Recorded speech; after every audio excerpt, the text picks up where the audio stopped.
agencies. The senior special assistant to President Goodluck Jonathan, Ms. Ann Eneta, who read the Riot Act to airline operators in Abuja, maintained that government has strengthened the monitoring of non-scheduled flights into overflying Nigeria for safety. Strengthen the monitoring of non-scheduled flights for the safety of Nigeria.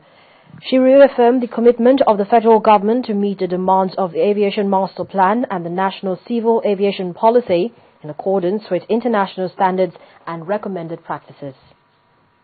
It was a stormy session as representatives of various airlines converged in Abuja at an interactive forum with officials of the Ministry of Aviation. Senior Special Assistant to President Jonathan on aviation reforms read the Riot Act to airline operators, saying the federal government will no longer tolerate their excesses.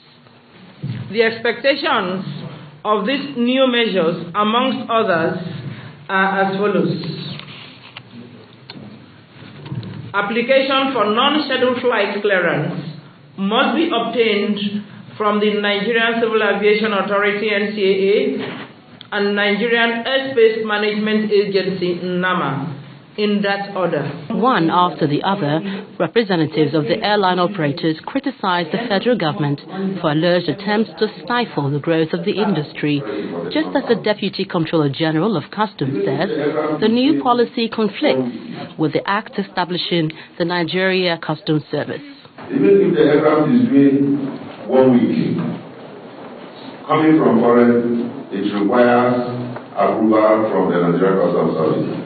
If you are filing a violation against an operator or a pilot, will you be quoting the policy or the regulation? The Acting Director General of the Nigeria Civil Aviation Authority and the Senior Special Assistant to President Jonathan, however, explained that the revised policy is aimed at enhancing the growth of the industry.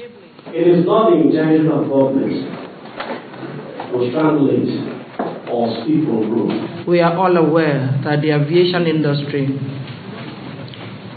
is a business.